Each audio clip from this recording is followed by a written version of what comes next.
Chers frères et sœurs, sud de l'Est, bonjour, bonjour, bonsoir. Le gagnant ce soir, c'est Assimi Goïta. Assimi Goïta. Action ultra rapide qui d'aller entre les mains d'Assimi Goïta. Oui, mes chers frères et sœurs, aujourd'hui là, c'est fini quoi. C'est fini. Les djihadistes terroristes, c'est fini quoi. C'est parti quoi. Assimi Goïta, vive le Mali. Il y a quelqu'un qui va me dire que mais pourquoi tu es si content et tout, mais c'est que derrière cette victoire, qui est symbolique, vous devez comprendre la symbolique. Excusez-moi, j'apprends aussi le français là. Hein? Vous voyez un peu, il y a ceux qui m'écoutent là, des Africains, qui m'écoutent là, qui pensent que parler français c'est être intellectuel. Quand j'ai fini de le dire, mes chers frères et sœurs,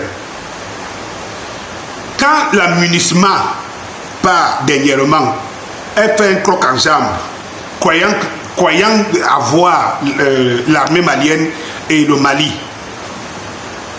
Elle laisse certaines choses, alors que la convention de Genève dit que quand les forces quittent quelque part, soit elle laisse le matériel à l'armée de ce pays-là, soit elle détruit son matériel. Mais vous savez ce que la MINUSMA a fait?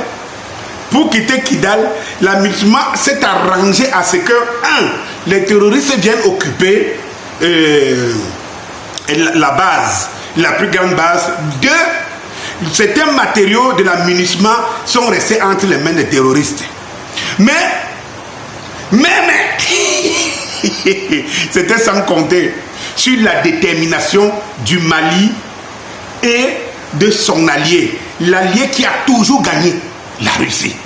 J'ai dit que l'allié qui a toujours gagné les Occidentaux, la Russie. N'oubliez pas que la Russie venait de gagner les Occidentaux en Ukraine parce qu'ils s'en vont vaincus aujourd'hui. Et face à 51 États, 51 armées, la Russie a mis à terre. Même pas d'un iota de ce qu'elle avait pris. Elle n'a pas laissé. Eh bien, mes chers frères et sœurs, permettez-moi de vous rappeler, parce que vous voyez souvent les images, je vous dis que je suis là pour vous, je suis un aiguilleur de conscience.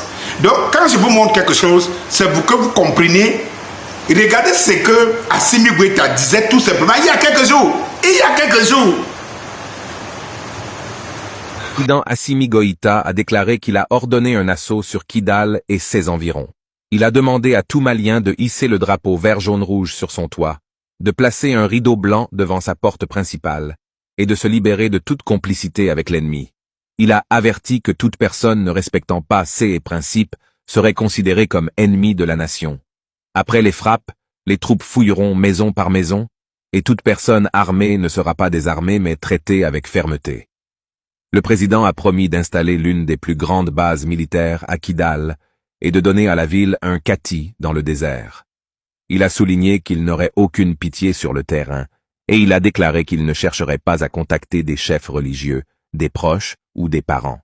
Il a également exprimé son refus de se rendre à la Cour pénale internationale, CPI, tant que George W. Bush et Nicolas Sarkozy ne seraient pas. Merci, c'était tout dit. C'était tout dit. Merci. Mais maintenant, ce que je voudrais vous souligner, chers frères et sœurs, c'est l'humiliation des Nations Unies. Il faut se rappeler que l'ONU n'existe plus. Ici, l'ONU vient d'être humiliée. L'humiliation de la MINUSMA. Combien d'années la force internationale, voilà ce qu'on appelle communauté internationale. Combien d'années les djihadistes étaient bien assis, ils fêtaient même les indépendances et tout ce que on est à la barbe.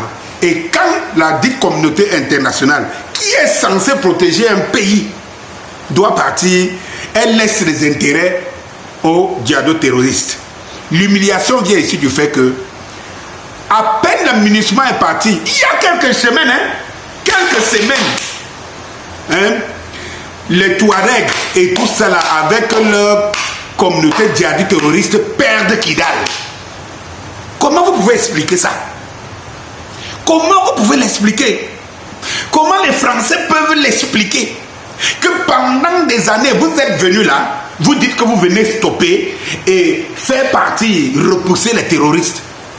Des années avec une force internationale, avec le budget, non seulement du pays que vous êtes censé protéger, mais le budget de la communauté internationale.